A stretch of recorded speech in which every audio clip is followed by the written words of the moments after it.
Nih Pak, indahnya begini Pak. Maaf ya. Lihat istri itu ingat Allah. Lihat anak ingat Allah. Ibu lihat suami ingat Allah. Kalau melihatnya begitu, maka substansi berumah tangga itu nikmat rasanya, dan tanggung jawab itu melekat pada diri kita untuk terjaga dalam kebaikan. Ya. Saya nitipkan handphone saya ke antum, dan antum tahu itu punya saya. Ya, dan Anda mencintai saya misalnya, ta'zim di situ. Mungkin nggak handphone itu ditempatkan di tempat yang tidak baik? Mungkin nggak Anda taruh di lantai begitu saja? Demi Allah saya katakan, mungkin Anda akan mencari tempat terbaik, disimpan di situ, dirapi-rapikan, dilap-lap, karena Anda merasa itu punya saya yang dititipkan pada Anda. Manusia saja bisa Anda perlakukan demikian. Bagaimana ketika Anda melihat anak itu amanah Allah, yang Anda sebagai orang tuanya akan ditanya di kemudian hari. Maka kalau mau bersikap yang nggak enak itu, nggak bisa Pak kita lakukan. Mau bentak tuh nggak bisa. Mau marah tuh ditahan-tahan. Ya. Dan itu dijaga. Lihat istri sebagai amanah Allah itu beda caranya dengan hanya melihat kemanusiaannya saja. Istri melihat suami sebagai amanah Allah akan lain. Ya. Makanya akan selalu sempat dan optimal merawat istri sendiri dibandingkan lihat-lihat istri orang. Begitu sebaiknya. Ibu pun tidak harus berharap, kenapa ya suami saya nggak seperti Ustadz? Harapan yang sia-sia. Sudah ada turunan hikmahnya. Nah itu ada latihannya. Latihannya apa? Alladzina yadhkurunallah, zikir. Jadi kalau zikir itu sudah kuat dalam diri kita, ya sudah menghadirkan esensi zikir dalam diri kita, yang dilihat semuanya itu semua anugerah Allah Subhanahu wa taala. Jadi saat dia gembira itu dia bersyukur, dan saat dia sedang mengalami duka dia bersabar. Semua sama sebagai ibadah. Ajaban li amril mu'min. Kalau sudah seperti itu, kata Nabi, perkara hidupnya mengagumkan, gak ada keluhan. Itu latihannya zikir. Nah, zikir ini di Quran diturunkan dalam bentuk yang pokok berupa amalan ritual. Karena itulah semua bentuk amalan ritual disebut dengan zikir. Jadi kalau kita ingin hadirkan sifat tadi, maka cara pertama tingkatkan ibadah ritual. Salat. Apalagi? Al-Quran. Saya ambil dua dulu lah, supaya nggak banyak-banyak dulu. Yang pokok salat yang kita lakukan tiap hari. Tinggal kuantitas dan kualitas kita tingkatkan. Maaf, lihat sini baik-baik. Salat itu di Al-Quran disebut dengan zikir. Dalilnya Quran surah ke-20 ayat ke-14. Dan langsung disarikan dengan fungsi ibadah sebagai fungsi hidup kita. Sudah? Perhatikan baik-baik. Innani anallah la ilaha illa ana fa'budni wa aqimis salata lidzikri. Itu dalilnya. Sayalah Allah, kata Allah. La ilaha illa ana, tidak ada Tuhan yang layak dipertuhankan dan layak disembah kecuali saya, Allah. Allah. Bagaimana kenal Allah sebagai Tuhan? Ya, yang layak disembah, yang harus dipertuhankan, kenalnya bagaimana? Mendekatnya bagaimana? Fa'budni, sembah saya supaya kamu kenal saya, dekat dengan saya, tahu saya. Bagaimana caranya? Wa aqimis shalah, tunaikan salat. Jadi kalau pengen dekat dengan Allah, terkoneksi kepada Allah, tersambung, punya sifat tawakal yang kuat, nih tingkatkan salatnya, tambah. Makanya tiap hari kita sholat 5 waktu itu untuk membangun konektivitas dengan Allah. Sebab kalau sudah dekat, aksesnya pun terbuka semua.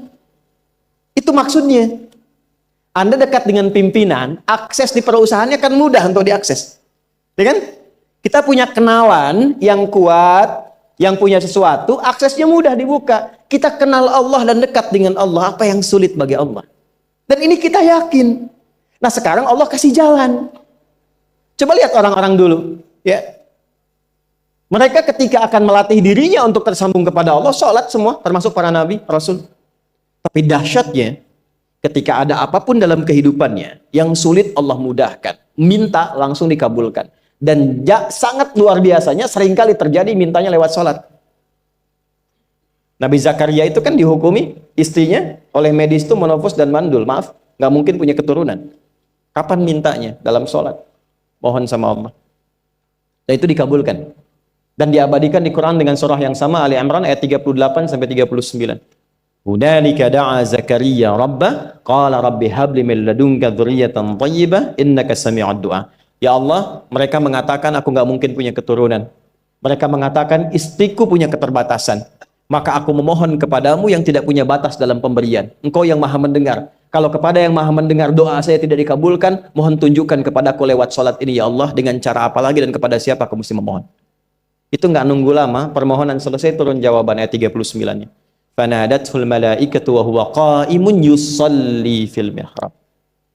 Turun malaikat mengabarkan engkau dapat kabar gembira akan punya anak, langsung namanya dikasih Allah Yahya. Annallaha yubasyiruka bi Yahya. Artinya hidup yang mustahil menurut manusia lahir dari rahim seorang perempuan, maaf, yang divonis monopause dan mandul bayi yang hidup, kata Allah nggak ada yang mustahil, lahir dan terjadi itu. Yahya, John, lahirlah. Kapan terjadinya? Saat sholat. Karena itu saat dipanggil sholat, itu isinya tuh kan doa semua. Silakan ngecek, isinya doa semua. Dari mulai takbir, sujud sampai salam, isinya doa semua. Dan itu konektivitas kita dengan Allah, minta. Kapan itu bisa terkabul dengan cepat doanya? Kapan selesai urusan kita? Kalau koneksinya bagus. Makanya disebutnya zikir, yang terhubung, yang nyambung. Semakin kenal, semakin dekat, semakin mudah. Kadang belum minta, sudah diberi. Ada yang orang belum berucap, Allah sudah berikan. Sehingga ketika menghadapi masalah yang sama, ringan. Bukan nggak punya masalah. Akan dihadapi, diringankan oleh Allah. Masalah yang sama, ini sampai ribut, adu argumentasi. Orang ini cuma senyum selesai. Betapa banyak masalah kecil diargumentasikan jadi besar. Akhirnya problem. Tapi tidak sedikit masalah besar dihempaskan di atas sajadah. Ketika koneksinya dengan Allah itu kuat, tiba-tiba hilang seketika. Selesai. Makanya Nabi Yakub kalau punya masalah, yang beliau lakukan apa? Dia bentangkan sajadahnya, dia sholat, dia mohon kepada Allah. Itu dilestarikan di Quran surah ke-12 Yusuf ayat ke-86. Aku tuh kalau sedang punya masalah apapun, ya aku bangun konektivitas dengan Allah. Innama ashku bathi wa huzni ilallah. Saya curhatnya cuma sama Allah. Ini Pak, ini bagian pertama. Nah, jadi kalau ingin semakin kuat, sampai ada masalah diringankan, mau kerja dibukakan pintunya, itu ada jenisnya. Yang pokok ada 5 waktu, 17 rakaat. Yang detil itu ada pada sunnahnya. Dan itu hebatnya dalam Islam. Dijelaskan caranya, disebutkan tujuannya, dan diterangkan hikmahnya. Contoh. Kita sekarang jam berapa? Jam 9.20. Di waktu saat ini ada waktu sholat disebut dengan sholat duha. Duha itu dibagi 3. Ada awal duha, penguat zikir, pengganti seluruh bagian zikir di tubuh kita, yang disebut dengan syuruk. Itu kurang lebih jaraknya 1 jam setelah subuh. Jadi kalau tadi 4.45, ya 5.45 menjelang jam 6 itu masuk syuruk. Setelah itu masuk ke jam 8 sampai ke kurang jam 10 itu pertengahan duha. Pertengahan duha. Apa fungsinya? Di antaranya mempermudah rizki. Di antaranya. Bilangannya berapa? 2 sampai 4 rakaat bisa dikerjakan. Ya, dan harapannya apa? Bukan pada rizkinya. Ya, jadi jangan sampai motifnya cuma sekedar keduniawi, kurang tepat. Kenalkan kepada Allah, nanti biarkan janji yang disampaikan oleh lisan Rasulullah itu terjadi. Ya, jangan pada rizkinya, ini terbatas, cuma sampai situ. Tapi kalau kita minta sama Allah, dikasih jalannya itu dari sisi yang tidak kita duga. Anda berhitung, Allah kasih hitungan. Anda tak berhitung, Allah kasih apa yang tidak pernah Anda hitung sebelumnya. Itu poinnya. Maka lakukan sholat dekati, itu yang disebut sholat duha. 2 rakaat, tambah lagi 2, untuk kenal Allah. Kalau sudah merasakan dekat, sudah nyaman, sudah enak, muncullah kemudian kesan dalam hati, terserah Allah mau kasih berapa. Yang penting sudah enak, sudah damai. Di titik itulah kemudian Allah limpahkan dari apa yang nggak pernah kita duga sebelumnya. Tiba-tiba keluar, kok ada telepon, dapat proyek, dapat macam-macam. Tapi tujuan sholatnya bukan untuk proyeknya. Buat kenal Allah, ulul albab ini. Kalau cuma pengen lancar, baru serabutnya. Kalau cuma pengen lulus proyek, itu baru daging luarnya. Ulul albab itu kenal Allahnya, sehingga dia tahu akses intinya tuh itu. Itu poinnya. Dan gak mahal. Emang kalau sholat duha di An-Nur bayar Pak? pakai biaya. Baiknya luar biasa. Sudah? Satu. Kalau mau lagi misalnya, ini yang paling dahsyat nih. Dibimbing kita sampai ke posisi terbaik di apapun itu. Jadi ayah terbaik, ibu terbaik. Ya, jadi karyawan strategis, di militer terbaik. Terbaik tuh gini, di tempat terbaik yang memuliakan tuh makom namanya. Makanya kuburan sering disebut makam kan? Ya kan? Maksudnya apa? Maksudnya Anda selama hidup berkaryalah yang baik, ibadah yang benar, sehingga Anda wafat pun terhormat. Ya, kata makom itu pertama kali di Al-Baqarah ayat 125, makom Ibrahim. Ya. Ketika Allah sampaikan dalam Al-Qur'an, didapatkan di situ makom Ibrahim, wa idz ja'alnal baita matsabatan lin-nasi wa amna wattakhidhu min maqami Ibrahim. Makanya kalau kita tawaf, itu dari mulai Hajar Aswad kan sampingnya dekat sekitar 5 meter ada makom Ibrahim kan? Itu tapak kaki pertama beliau meninggikan pondasi Ka'bah dan di situ diabadikan kemuliaannya sampai beliau wafat. Dikenal sampai sekarang. Ya, setelah sekian abad. Jadi kalau kita ingin terhormat dan masih dikenang sampai kapanpun, itu makom namanya. Tapi ada cara yang lebih hebat. Anda di posisi itu, lawan pun mengakui memang Anda yang pantas ada di situ. Itu namanya makom mahmuda. Makom mahmuda. Siapa yang bikin urutan 100 tokoh paling berpengaruh di dunia? Siapa? Saya tanya, yang nulis siapa namanya? 100.000? 200.000? Dia mencari langsung di Google tuh. Lambat mas, waktu habis. Michael Chart. Dia yang nulis, maaf ya. Urutan pertamanya siapa? Muhammad SAW. Yang nulis itu muslim atau bukan? Kok bisa tergerak hatinya untuk menempatkan seorang nabi muslim di tempat pertama? Saya tanya begini, kenal Abu Jahal nggak? Ya Allah, makin siang nih nggak fokus nih. Saya kira cuma di Bengkali saja yang kenal Abu Jahal, sini kenal juga. Baik, Abu Jahal itu, apakah orang ini tidak kenal Nabi? Orang ini tahu, kalau saya sebut orang ini berarti kurang bagus ya. Kalau saya sebut beliau berarti baik ya. Abu Bakar saya sebut beliau, Abu Jahal orang ini. Maksudnya Abu Jahal. Apakah orang ini tidak tahu kalau Nabi itu mulia? Nabi unggul. Nabi hebat kan? Jadi mengakui sebetulnya Nabi unggul. Dan gulat dengan Nabi itu dalam olahraga kalah. Dia tahu Nabi itu kuat. Ya. Di dalam cinta juga tahu Nabi paling unggul. Abu Jahal melamar Sayyidah Khadijah ditolak, Nabi nggak lamar, Sayyidah Khadijah minta dilamarin. Ya. Dari sejak itulah dia nggak mau tahu semua yang dari Nabi, pokoknya semua harus jelek. Walaupun dia tahu itu baik. Nggak kenal, sampai nggak menanamkan pada dirinya nggak ingin kenal kebaikan Nabi. Nggak ingin kenal pada sesuatu, itu jahlun namanya. Jadi kalau ada mbahnya yang paling bodoh, yang nggak pengen tahu, itu Abu Jahal namanya. Maka sejak saat itu orang ini disebut dengan Abu Jahal. Tapi Abu Jahal pun itu meyakini kebenaran, kekuatan Nabi, cuman karena iri saja. Gitu. Tapi dia nggak bisa nolak. Menilai seseorang di tempat terbaik yang kita nggak bisa nolak dan mengakui memang dia orang yang terbaik, itu namanya maqam mahmuda. Tahukah Anda, jalan untuk mencapai maqam mahmuda itu nggak akan mungkin kita dapatkan kecuali mendekati yang punya semua maqam, yaitu Allah Subhanahu wa Ta'ala. Dan jalannya lewat sholat. Itu lewat sholat. Tapi karena ini levelnya istimewa, tingkat tertinggi, ya prajurit pengen jadi komandan terhebat yang diakui, nggak ada orang nyoal. Di kepolisian pengen jadi pimpinan yang baik dan semua mengakui sehingga nggak ada yang nyoal. Di perusahaan pengen jadi pimpinan yang ideal, ya semua mengakui, nggak ada yang nolak. Itu maqam mahmudah. Jalannya apa? Ternyata nggak pakai uang, nggak pakai koneksi-koneksi yang tidak jelas. Koneksinya dibangun dengan Allah sehingga Allah melembutkan hati semua orang itu untuk menetapkan dia yang terbaik. Sholat. Karena levelnya tinggi, dinaikkan dari sekedar sholat fardu. Ditempatkan di waktu yang tidak biasa. Butuh pengorbanan, butuh perjuangan. Namanya tahajud. Turunlah Quran surah ke-17 ayat 79 sampai 81 itu. Quran surah 17 ayat 79 sampai 81. Ini poinnya. Wa minal laili fatahajjad bihi nafilatan laka asa ayyab'athaka rabbuka maqamam. Ini kan terjadi keanehan kan, ironinya. Anda pengen sukses, pengen tertinggi, Anda tahu Allah penentunya, Anda tahu Allah yang punya rizki, Allah punya kekuasaan, tapi Anda nggak mendekati Allah. Terus yang dipakai cara-cara salah, kenapa harus korupsi? Kenapa harus nyogok? Kalau SK-nya nggak Allah tetapkan, nggak akan turun juga.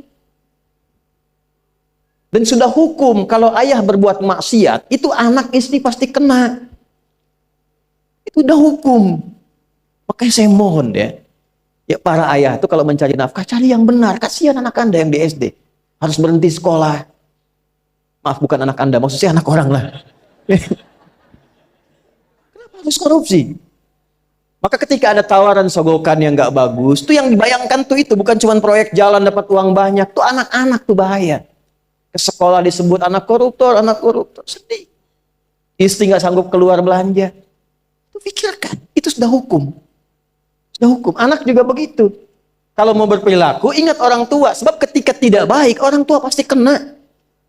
Anak di sekolah berantem, yang dipanggil siapa? Orang tuanya. Itu selalu terikat. Di rumah tangga itu selalu begitu. Karena nafas itu terikat. Semua saling mengikat. Babnya itu jelas.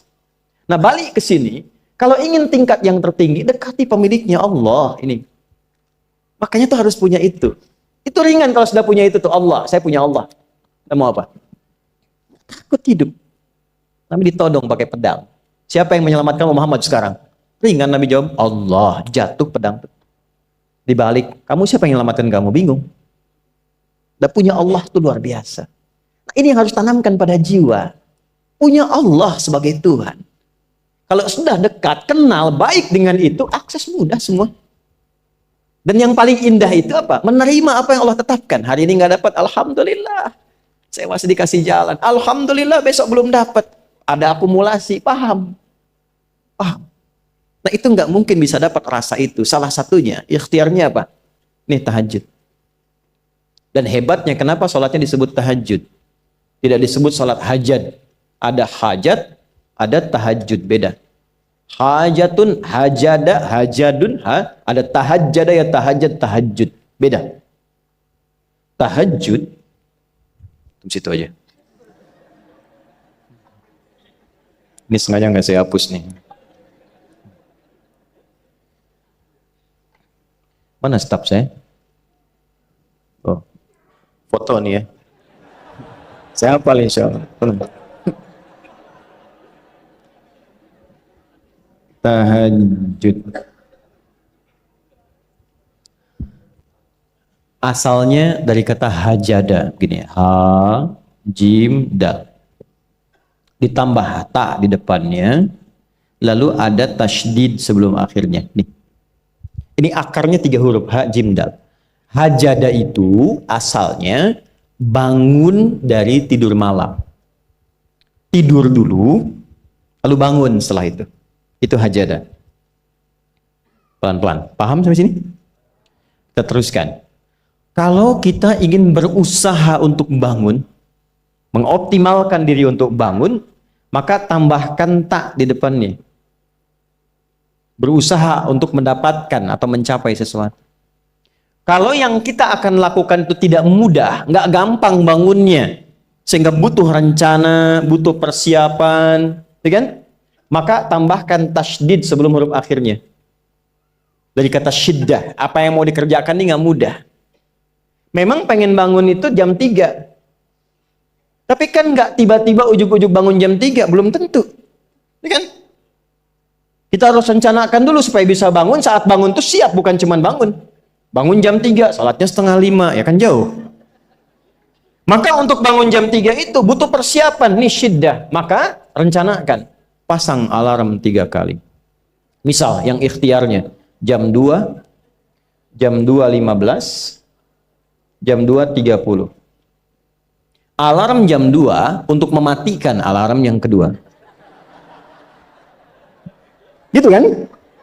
Yakin saya Anda kalau pasang alarm malam tuh nggak 1, yakin? Bangun, ceklek, mati. Minimal ingat akan ada alarm berikutnya kan? Nah, itulah tak. Allah itu sudah tahu modus-modus kita itu. Karena alim maha mengetahui. Detailnya kan kita lakukan kan Allah sudah tahu. Alarm yang kedua, membangun kesadaran paripurna. Peringatan kedua. Kalau pengen bangun, enggak tertidur. Maka ketika sampai pada alarm ketiga, sudah sadar kita. Oh. Papa Bu, alhamdulillah. Lebih baik telat daripada enggak sama sekali. Bangun. Nah, ini. Kalau kita tarik ke implementasi hidup, pengen level tertinggi itu butuh perjuangan. Latihan dulu, kan? Menguras fisik, energi, tenaga, biaya, hasilnya indah. Tapi ada jalan cepat untuk mendapatkan itu. Nih aksesnya, bangun kepada Allah. Gitu. Kalau kita tingkatkan ini, itu luar biasa. Jadi itu. Jadi. Nah, kalau ini terus ditingkatkan, terus tingkatkan, nanti membangun value yang terasa. Ada nilai-nilai yang terasakan, kita merasa lebih dekat dengan Allah. Yang biasanya tadi dipanggil azan baru ingat sekarang, baru selesai subuh udah ingat isya. Nanti isya bagaimana? Gitu kan, urutkan. Tapi tetap zuhur juga, zuhur, asar, maghrib, isya. Waktunya kenal, jam berapa. Bahkan dipetakan, saya nanti akan ke sini, masjid yang terdekat di situ. Jadi lihat peta itu, ya, lihat peta jalan, saya nggak sebut nama supaya nggak endorse. Itu lihat peta jalan. Itu dia petakan, saya akan sampai di situ jam berapa, durasinya berapa, masjidnya di mana. Kalau tertinggal di situ, di sini saya sholat Jumatnya. Sampai ke situ. Nah, value yang membuat kita semakin meningkat dekat dengan Allah, itu takwa namanya. Takwa. Disebutkan sebanyak 240 kali dalam Al-Quran. Nah, intinya itu ini nih. Jiwa takwanya. Kalau ini sudah ada, Allahu Akbar. Silahkan Anda keluarkan semua kata-kata takwa di Quran. Tidak ada kecuali yang indah semuanya. Quran surah 65. 65 itu babnya bab tolak. Surahnya at-tolak. Tolak itu persoalan terbesar di rumah tangga. Nggak akan bisa terjadi yang demikian itu kalau ada takwa di dalamnya. Nyambung. Kalaupun mesti terjadi, itu spirit takwa mengarahkan pada yang terbaik. Makanya di ayat kedua di ujungnya, sampai ke ayat 3, apa yang terjadi? Di rumah tangga itu kan cuma 2 babnya. Satu masalah dari komunikasi, yang kedua materi. Perhatikan, wa may yattaqillaha yaj'al lahu makhraja wa yarzuqhu min haitsu la. Siapapun yang mampu meningkatkan takwanya kepada Allah, pakai man tuh setiap personnya. Suami, istri, ayah, ibu, anak, satu keluarga mencoba meningkatkan takwa. Dia tahajud, bangun semua ingatkan. Bangun semua tahajud, salat duha, yuk ingatkan dimanapun. Alhamdulillah. Apa yang terjadi ketika dilakukan? Apa jawab Allah? Yaj'al lahu makhraja. Enggak pakai alif lam, makhraja. Masalah apapun yang engkau alami. Suami berangkat ada masalah. Ada masalah umum yang semua orang mengalami itu. Tapi yang ini enggak. Kena macet, ada macet, dia mau berangkat, tiba-tiba diarahkan, jangan lewat situ Pak, macet, Bapak kesini aja. Ya. Pak, ikut kami saja Pak. Tiba-tiba patwal datang, ayo ikut. Ya, itu bisa terjadi. Wa yarzuqhu min haitsu la yahtasib. Bahkan rezekinya pun itu datang dari sisi yang nggak diduga. Nggak nyangka ya. Emang nggak sangka datangnya. Ya, habis sholat tiba-tiba telepon masuk, belum selesai proyek ini ada permintaan itu. Beda istidraj dengan takwa itu lain. Kalau istidraj itu bertambah tapi lupa Allah. Hati-hati. Proyek nambah, sholat lupa. Hati-hati. Hati-hati ya. Pekerjaan menambah, omset nambah, tapi nggak pernah bisa ngaji. Nggak pernah mampu sholat. Hati-hati itu. Dan paling bahaya kalau itu nambah terus sehingga membuat lupa semua ibadah. Itu istidraj namanya. Istidraj. Ancamannya akhirat tuh, hati-hati. Segera ingat, segera ingat. Tapi kalau semakin nambah, semakin ingat Allah, itu anugerah. Karena Allah telah menilai hamba ini paham menjalani kehidupan, sehingga dia ngerti. Makanya Utsman, Abdurrahman bin Auf, setelah masuk Islam, hartanya makin nambah. Karena kenapa? Karena telah dinilai layak mengelola harta, paham cara mengelolanya. Dapat segini, alokasikan ke sini. Dapat segini, alokasikan ke sini. Pak, di mana logikanya? Ada 600 truk hasil usaha. Bapak punya 600 perusahaan. Satu perusahaannya itu bergerak di bidang misalnya logam mulia. Ya, ada emas, ada berlian, ada macam-macam dan sebagainya. Satu kali Anda berhasil mendapatkan kurang lebih 600 truk logam mulia di dalamnya. Mau datang kemudian ke tempat Anda di jalan. Tiba apa yang terjadi? Ada komen tetangga kepada Anda. Misal, komennya nggak langsung, cuma ke teman tetangga Anda dengar. Waduh, Pak Asep hisabnya luar biasa kayaknya ya. Hisabnya, bukan berliannya. Hisabnya luar biasa, terus nyampe di telinga Anda. Kira-kira ketika mendengar itu respon Anda apa? 100.000? Bingung kan? Bingung. Lihat Abdurrahman bin Auf, jazakallahu khair. Datang 600 kafilah pakai unta. Isinya semua emas, berlian, perak, macam-macam. Heboh Madinah, bum bum bum bum bum bum bum. Tiba-tiba Sayyidah Aisyah komen radhiyallahu taala anha. Beliau kan yang terdekat dengan Nabi, satu istri Nabi SAW. Jadi kalau sudah ring satu Nabi, ada yang komen, kita tuh cuma 3 sikapnya. Like, share, and subscribe. Gak usah ikut komen lagi. Sukai, share, subscribe. Ikuti jalannya. Apa komennya? Secara singkat, kama qalat. Aku pernah mendengar Nabi SAW mengatakan, Abdurrahman bin Auf itu agak lambat hisabnya. Ya, selamat-lambatnya cepat juga dibanding kita kan? Ya? Maksudnya apa? Ingin menggambarkan betapa banyak kekayaannya. Scan, checklist, semua. Ketika mendengar komen itu, apa kata Abdurrahman bin Auf? Saya jadikan semua yang baru datang itu saya sedekahkan semua untuk orang Madinah. Supaya mempercepat hisabnya itu. Saya sedekahkan semua. Bisa nggak begitu?